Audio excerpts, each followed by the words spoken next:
ब्रह्मांड में गूंजता है। ओम जो है ये ब्रह्मांड में गूंजता है। एक है ओम, एक है ओम, ये ब्रह्मांड में गूंजता है। अब साधना भक्ति का एक केंद्र था, सत्पुरुष का नाम सत्योम भी था, और सतलोक में वहां ओम नहीं गूंजता। वहां जितनी भी जीवात्माएं रहती है वो सारी जीवात्माएं जो है वो सत्योम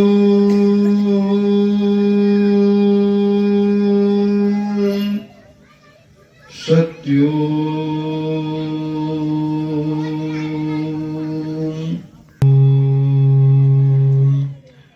जब वो जीवात्माएं ये जाप करती हैं तो वहां एक ऐसे गोल जैसा लेयर बनता चला जाता है और बनता रहता है। वो उसमें गूंजा करता है 24 घंटे। वहां जैसे एकदम से अमृत की वर्षा होती रहती है, गुलाब की पंखुड़ियों जैसा अमृत होता है। और गुलाब की पंखुड़ियों वो अमृत हमेशा 24 घंटे उड़ता रहता है। तो ऐसी स्थिति में निरंजन भगवान ने वो बैठ गए साधना करने की। हो जाएगा। ये धर्म के परिक्षेत्र में बड़े बड़े संघर्ष होते हैं, बड़े बड़े त्याग होते हैं। 8.5 लाख वर्ष ब्रह्मा विष्णु महेश ने भी इतनी साधना नहीं किया, किसी भी देवी देवता ने इतनी साधना नहीं किया, किसी भी संत महात्मा ने इतनी साधना नहीं किया। 8.5 लाख वर्ष की कठोर साधना निरंजन भगवान ने किया। उन्होंने बैठ करके 3.5 लाख वर्ष एक ही नहीं, जीवात्मा और जीवात्मा के बाद फिर पाषाण के बाद फिर हड्डियों के बाद खोखे, इस तरीके से उन्होंने व्यतीत कर दिया। और जब इस निमसा की इस पावन तपोभूमि पर आए, 3 लाख वर्ष मनुष्य के शरीर में बैठ करके ऐसे बैठ गए, और वो परम पुरुष तब भी वो पसीजा नहीं। तब तो हमारे पिता अभी भी हमसे रुष्ट हैं लगता है, और हमें कभी दर्शन नहीं होगा। जबकि सत्पुरुष अगाध प्रेम करते थे निरंजन से,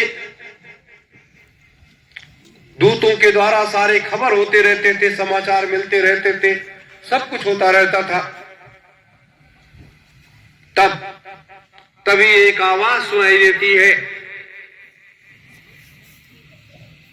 कि अभी नहीं। जिस मृतलोक की संरचना में तुमने इतने सारे काम किए, इतनी सारी व्यवस्थाएं की, लेकिन उसमें तुम्हारी एक गलती थी। एक गलती का परिणाम वहीं से शुरू हुआ कि अगर महात्मा भी, सन्यासी भी, फकीर भी, औलिया भी, कोई भी हो, चाहे वो परमात्मा ही क्यों ना हो, इस मृतलोक में अगर आकर के उससे एक छोटी सी भी गलती हो जाती है तो उसको सबसे बड़ी सजा मिलती है, सबसे बड़ी सजा मिलती है। क्योंकि वो गलती क्या थी?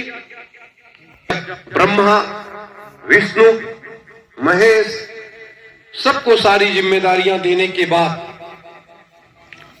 सृष्टि की सारा सिस्टम तैयार करने के बाद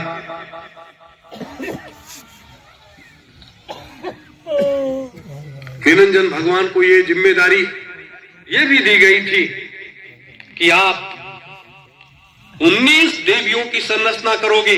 तो उन्होंने अपनी ही बेटी को, जिसे हम सरस्वती के रूप में जानते हैं, पहले उत्पत्ति करने के बाद उसके खूबसूरत चेहरे को देख करके वो उस पर अगाध मोहित हो गए और उन्होंने उनसे संबंध स्थापित करने की याचना किया। यह पूरे ब्रह्मांड में गूंजने लगा और इसका निर्णय स्वयं निरंजन भगवान को करना था।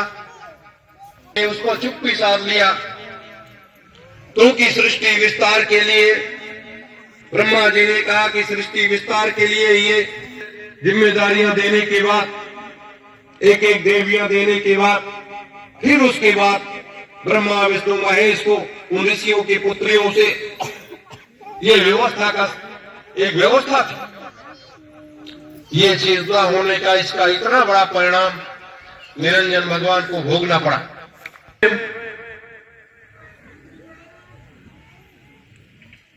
तुम्हारे बनाए हुए उस मृतलोक में मैं स्वयं आऊंगा और तुम्हारे वहां रह करके और ये जो गड़बड़ की व्यवस्था हुई है तीनों ये संभालते रहे, प्लस समस्त देवी देवता इस व्यवस्था को संभालते रहे, लेकिन उसमें सुधार की कड़ी किसी में उतनी मजबूती के साथ चाहिए थी। ये मैं आप सबों को इस वास्तविक सत्य से गुजरते हुए फिर इन्होंने इंतजार करना शुरू किया कि कलिकाल का वो दौर कब शुरू होगा, कब हमें हमारे पिता का सानिध्य और दर्शन मिलेगा। ये क्रम चलता रहा और निरंजन भगवान अपने उस लक्ष्य पथ की तरफ आगे बढ़ते रहे। जब सत्पुरुष का आगमन इस मृतलोक में हो गया, जिस दिन 19 मार्च 1895 को के बाद एक आभा मंडल लिए उन्होंने कहा कि मुझे आप अपने पुत्र को ही दिखा दीजिए। के बाद जैसे ये देखते हैं दोनों हाथ सत्पुरुष के उड़ जाते हैं और एक नई दुनिया की संरचना में लीन हो जाते हैं। सृष्टि के उस शाश्वत से जुड़ा हुआ है। फिर आगे का क्रम आगे जो इस मृतलोक का वह रूप था कि नेवी मत कर देना, फिर नेताजी की मदद करना और फिर एक स्वयं शक्तिवान होते एक सच्चे सदगुरु की तलाश में भटकने लगे। तमाम जगहों पर जाने के बाद भी जब पूज्य स्वामी जी महाराज को किसी प्रकार की आत्म शांति नहीं मिली, देखते देखते देखते देखते फिर एक दिव्य पुरुष का दर्शन जब होता है तो शिक्षा रख दी कि गुरु शिष्य की परंपरा को आपको पालन करना पड़ेगा। जितना मैं करूंगा उतना आपको करना पड़ेगा। उस चीज को पूज्य गुरुदेव ने स्वीकार कर लिया